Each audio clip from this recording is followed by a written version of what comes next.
One of the members on our website is going to win this Holley Sniper. You'll have everything you need to get it running. We'll include the fuel pumps, package it up real nice, and you can put it on your ride, or you can put it on your wall, whatever you want to do. If you go back and watch the video with Derek from Vice Grip Garage, we stopped at his shop and we changed it from carb to EFI. We are now done with this because it is getting the 5-liter Coyote. I'm going to sign it, and then I'm going to send the lid over to Derek, and he's going to sign it. We'll pick a random person, we'll give you a call, and that's all we need for you to have this little bit of goodness. Okay, F350, so close. I swear we're going to get it running in this video. It's not running yet, it's exactly where we left it, minus I brought the pump away to get fixed. They could not fix that pump. So I gotta go running through a scrapyard and find a power steering pump for that. We gotta change the fuel lines and finish up the wiring, bolt down the interior. Lots of little stuff to do yet, but I promise in this video we'll get it running. Here we go.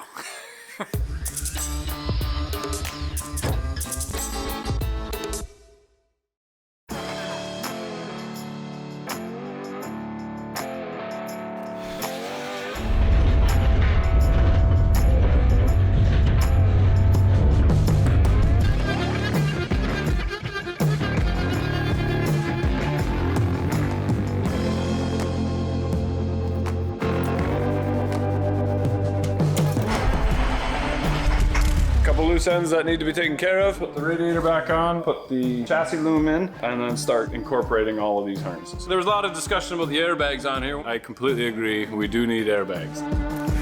There's only one spot, this is where it was pouring out.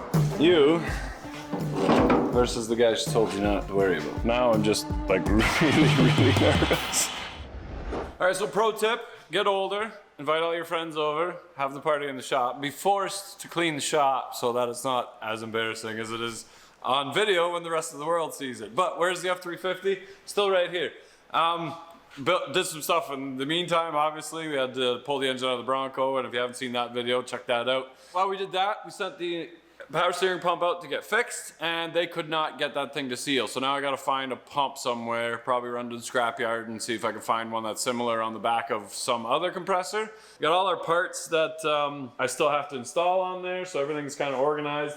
We'll start laying those out on the benches, and then basically just start attacking this thing and going over everything, making sure that everything's good. But I feel much better about where we are now and not making that road trip. So you see the C10 is back inside the shop. I will not work on that until this is done, but this was always in the house garage, never went anywhere. If you've been new to the channel, you might not even know that I built this thing, but this is a 64 C10 that I traded for my 38 Studebaker. It has an LB7 in it with the twin turbos and a dual plenum Sniper Holley intake. We're gonna add some nitrous to it yet, so that's in the works. And we're always talking to companies and stuff and figuring out what's next for this build. It's sitting on a 2015 GM bus frame, so like a 26 passenger bus. We gotta put the air ride system on it from Airlift and a bunch of welding, and this one's ready to go. So this one's already running. The transmission is not hooked up yet, so no drive shaft yet. But the air ride bags all go up and down, and rebuilt the whole front suspension on it. This is a beautiful truck as well, but this will happen right after the F350 rolls out of the shop. I was gonna ask, do you guys want me to finish the C10 or the Silverado first? And honestly, the Silverado just needs the transmission rebuilt, which is like a 2-day job, and then assembled it because it was already had a Cummins in it and whatever. I am going to do the C10 first. We'll take that one on power tour, and then give us lots of time to test drive it locally, because I did a lot to that thing and it's probably not as reliable as the Silverado. So, on to the F350s. Quick explanation, here we go. Okay, so first things first, I'm gonna replace this fuel line. I just shoved a bolt in between the new line, which we're just using airline, 5/8 airline. Which is roughly the same size as the braided line that we were using. So I'll try and pull it through, and then I don't have to undo all of the tech clamps. They just fit through, so hopefully my tape is now covered in fuel, nice and slimy, holding it together. So if I push and kind of pull at the same time, might be able to get it. Okay, so you can see how this line looks really good up until just this spot. where it becomes very punky. I can't do that to the rest. Like, it's solid here. There's only one spot, this is where it was pouring out, where it was super soft.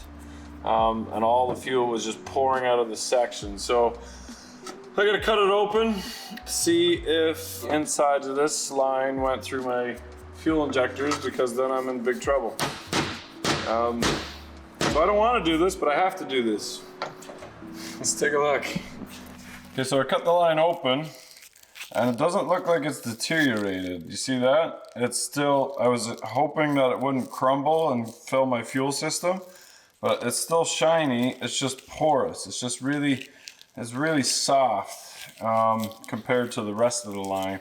So I think I'm okay. I think I don't need, I'll flush the system still, obviously. I'll run some fuel through it, but I don't think it damaged my fuel system itself. Phew! That was like a $4,000 thing. It's just odd that the rest of the line still looks okay. Like that looks perfectly okay, and see, it still curls the way it's supposed to. So I don't know what happened there, but we're gonna replace all the line with this air line anyway. If you look on the inside of the air line, that's Teflon. So that's nicely coated on the inside, and that will never ever deteriorate. So we can use these furrowed fittings, just like an airline to pipe, and we should be okay. Here we go. Okay, so we've got this bracket which housed my lines and my air lines. What we're gonna do is move these air lines off to this side, move my fuel lines to a new bracket that I gotta make that comes off of here. And that's not so bad, because it'll make us for a straighter line. By the time, I gotta go through different pass-throughs now that use, so just like a transport truck pass-through. Sorry, I don't have one here, but I have it here. But the bracket, unfortunately, this bolt right here will hit my floor. I can't get this bracket off, so I'm gonna leave the bracket. That bolt right there will hit my bracket. So I can get these two out, but I can't get that one out. So I'm gonna leave the bracket, move these air lines off to this side here, and then make a pass through that on a bracket that comes this way. So that's nice. I need a couple fittings from V&R. I went into town, but they don't have them. So we'll run to V&R. And then this is O-ring. I think I can sneak the line through all my tech clamps, but I gotta get this 45 right. And this is gonna be tricky, because this is O-ring, and then I gotta go to pipe, and then to airline, because airline doesn't go to O-ring boss. But then there's that, and then I got lucky, and I found a pump in my shop, but of course the fittings are all different. So this is actually off of the Silverado, because that one had a compressor on it as well. So this should bolt to the back. I took the fittings off. So we got our pressure line and our feed line, but of course those fittings are different from what was in the old pump. So I gotta run to V&R and get new fittings for those as well. But I'll throw this pump on, see where the lines end up, and put a little bit of fluid in there. It looks pretty clean inside. I'm gonna throw it on, see what happens, and then go from there. Okay, so I put the line through there. It's all my leftovers. I'm gonna lube up that line. I'm gonna use this line on the Silverado and the C10 anyway, so might as well fill it up with fuel. Let's see what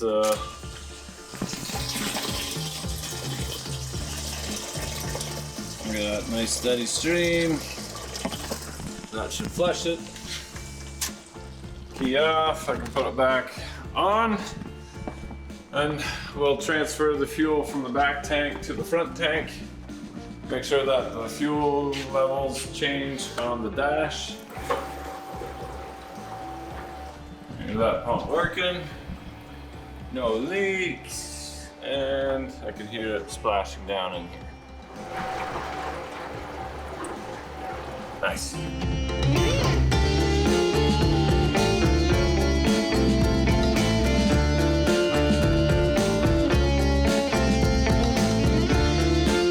So the only thing left underneath the hood, because I've got all the sensors working and reading as they're supposed to, is my grid heater solenoid. So this is the plug for that, and these are the solenoids. Now I was thinking about putting them here, but that's on an angle, and about here, but that's too much work. So I was thinking, you know what, right here is actually a really nice spot.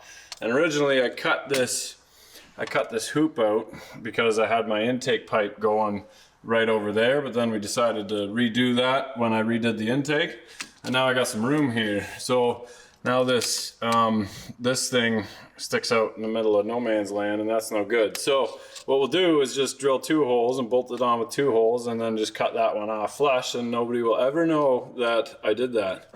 Then we got nice short wires going to the grid heater here. We'll put these to ground down below somewhere, and then we'll run 2 wires down the loom and up onto the solenoid right here. So I got that to do. I've got 1 more sensor coming for my fan. So I'm gonna turn 1 fan on with a 190 degree switch. I'll do the light switch, and then I got another one of these coming that's 200 degrees. And that'll be sitting right here, so that'll turn the big fan on at 200. Diesels like to run a little hotter. That will just turn the fans on. We're not gonna use the remote sensor that came with the Flexolite fans. I have to make a bracket yet for my alternator right here, and I gotta wire up the transmission yet. But the engine is powered up when I turn the key on. My dash is powered up, fast is powered up, all my lights are working. The wipers are working, so we're getting pretty near and close. But now I'm super nervous. When I had the show, it's like, fire up the truck. You have to. It's time to go. But now I'm just like really nervous. So I'm delaying as much as possible, but that lets me finish everything as late as possible. So these are the 2 wires going to the starter. They're going to come up onto the wheel well here, and then just go right to my 2 posts here. So yeah, that's where we're at. I'm gonna keep going, just some finicky stuff to do, but I will keep you guys up to date as we make progress, because we just want to hear this thing run. So, but I'll keep plugging away. Here we go.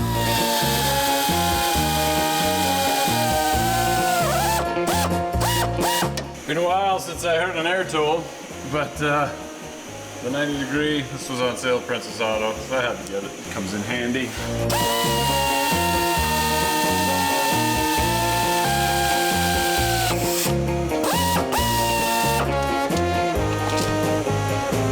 Okay, so there is still some stuff to do to this, but you ever get heartache where you're like, oh, is something serious is happening?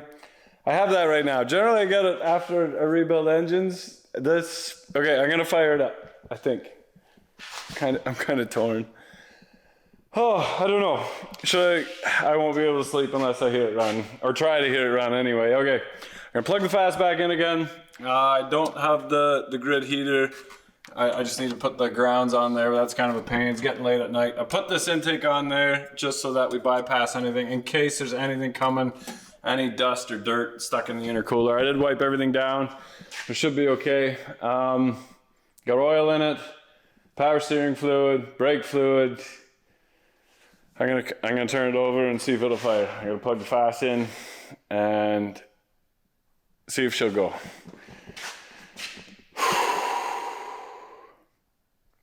All right.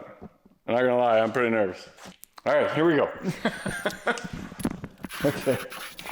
Okay, it's in park, but I did jack up the back tires just in case. All the fluids are full.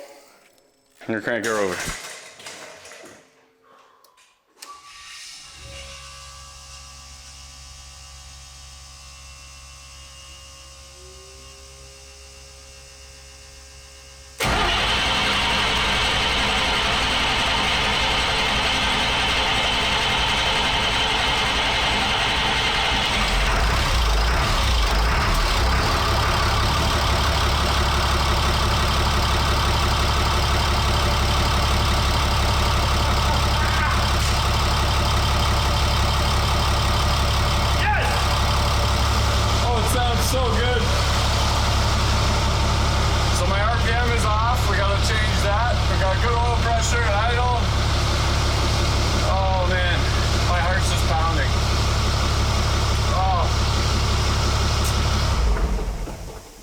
Building air pressure. Oh shit, yeah. Oh. Woo, that is a long time coming. Oh man. Of all the builds, this one is by far, oh man, I'm speechless. Every single time, it happens every single time. Yes. Oh, this is awesome. All right, I got a few more things to hook up. We'll do that in the morning. Oh, wow. Oh. Awesome, but yeah, we'll check fluids again. All right, we're gonna stop there. I'm gonna stop there for now. I will see you in the morning. Here we go. I should have kept working because I didn't sleep a wink, but we're back on it. So now I'm gonna hook up the shifter linkage and get those wheels spinning in the back. And then once that's happening, then we can start messing with the interior, put some seats in there and see if we can get it rolling under its own powers. Here we go. We got the cable through the floor in the truck for the Allison, but I was missing this bracket, so quickly ran to Tuesday Auto, just grabbed one real quick. I'll pop this off, and then the one on the F350, or the 550, this was attached to the transmission. This one actually came loose. So I'll clean this up too, and then we're good to go. I welded it last night, but I'll use the one piece, and then I can make this bracket go wherever I need it to sit. So here we go. There's the bracket for the shifter cable, just like factory, and even stronger. Just missing a little bit of trim clad black, and she'll be better than anything any automaker would put out. There we go.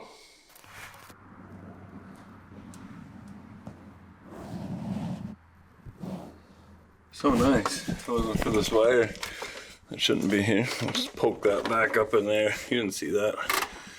Now we can do our linkage for our transfer case. That's sturdy. That ain't going nowhere. Alright.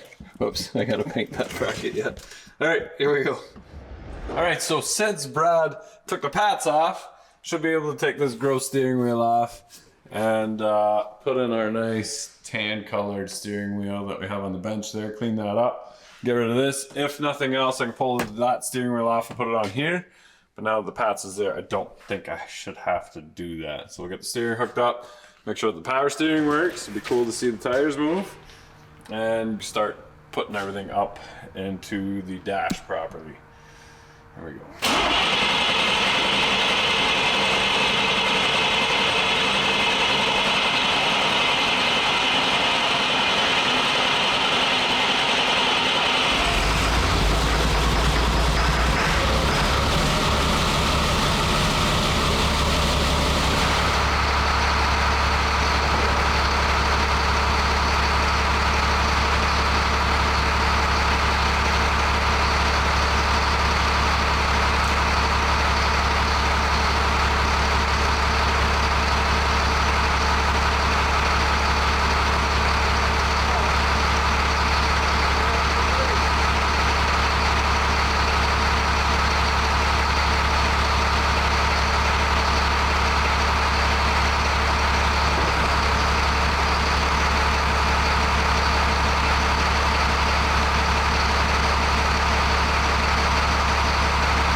So I put that pump on from the Cummins. It actually spins backwards. So suction becomes pressure, pressure becomes suction.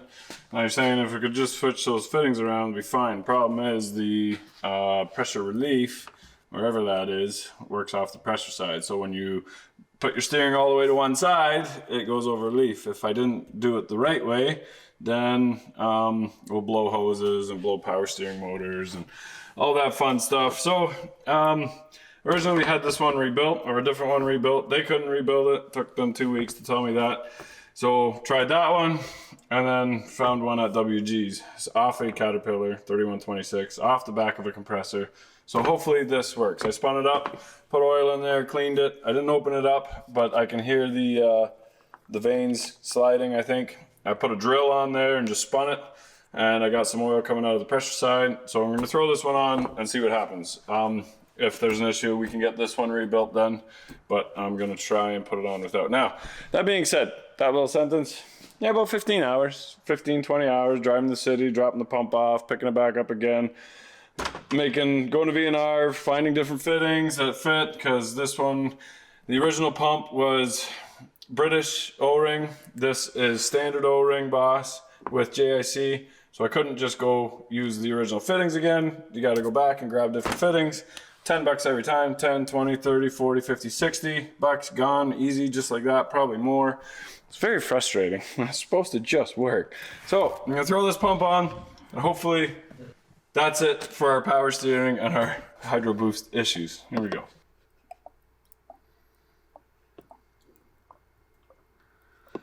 All right, cross fingers. Hopefully that's it.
So the surging was, I didn't have the fast plugged in when I first started because I unplug it while I'm doing my checks and stuff.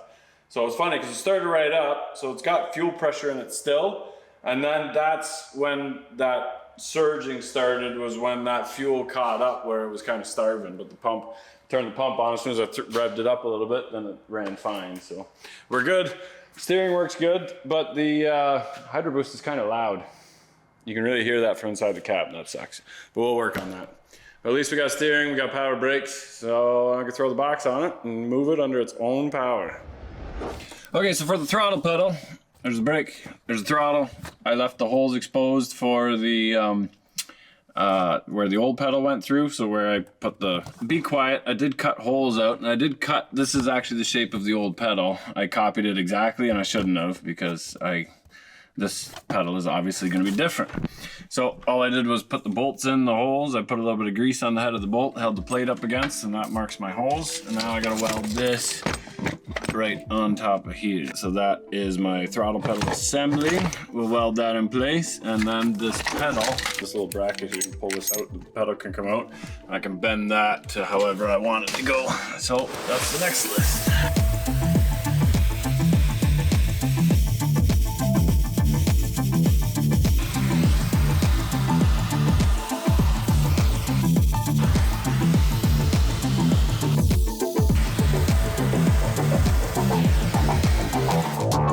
That's the end result.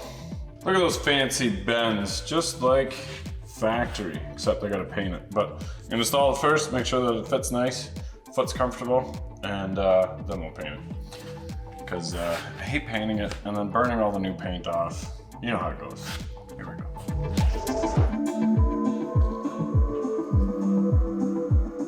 go. Okay, so there's a lot of stuff we gotta do with the box yet, or as you Americans call it, a bed.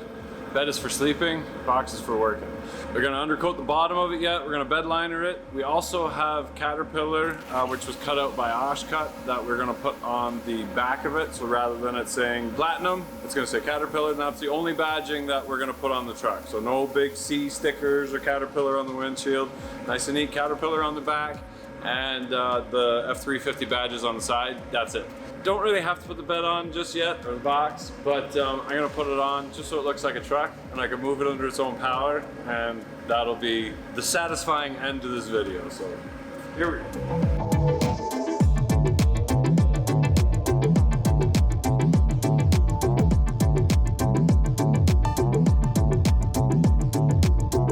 Okay, I've been wanting to install these complete performance taillights for a while. These are all right. These are just sexy. Don't you just love California? Look at that head. Everybody in the Rust Belt, look at the size of that Phillips. Oh, you know what we should do? We should go to California and buy a couple more trucks. That's what we should do. You versus the guy she told you not to worry about.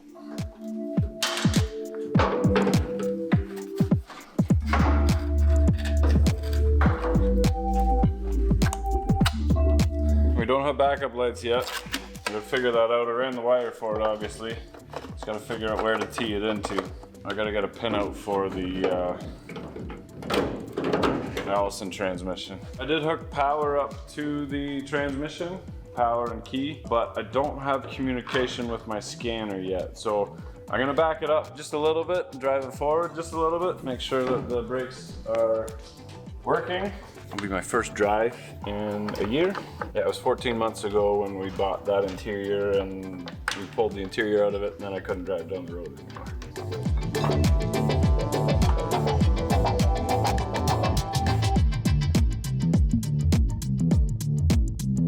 Okay, so this was the old panel. Wasn't terrible, just a couple dents. There's one, and then the Ford fell off because they're like, we don't know if we still want our name on something this old. But what we got is a nice new stainless steel panel from Diesels Unlimited and lettering from Oshkosh. Now he did an amazing job. I messed up bad and told him to cut it at a 3/4. And that is way too thick. And you don't really realize how thick it is until it shows up in the mail. I'm missing an L. Doesn't matter, because we're gonna cut this one in half. Not a big deal, but this is what it will look like on the tailgate. We're going to put this in black. We're gonna drill and tap the back of these so they bolt on so nobody can steal them. Which is why I got them thicker. I just didn't need to go this thick. So that is a little bit of work, so I'm gonna put that off to the side and not do that right now. What I'm gonna do now is fire up the truck and back it up.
That's a pretty good feeling.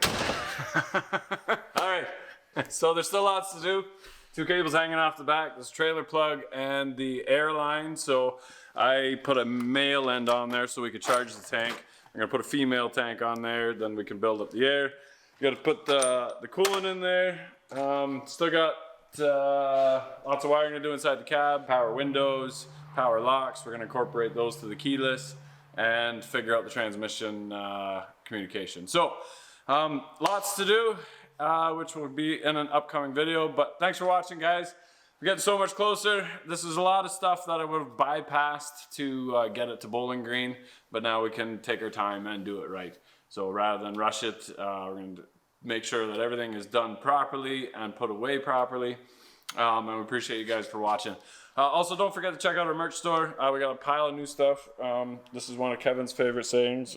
There's the right way and the better way. And a good example for that is nobody uses a guard on a grinder. If you're gonna use a grinder, the guard just gets in the way. Learn how to use it, wear your safety glasses, and it becomes 10 times a tool. And there's a lot of stuff in life like that. So, appreciate everything. Check out the merch store. Submit your projects on DEBOSSgarage.com, and I will catch you on the next episode. Remember, if you're not filthy, you're not rich. Here we go.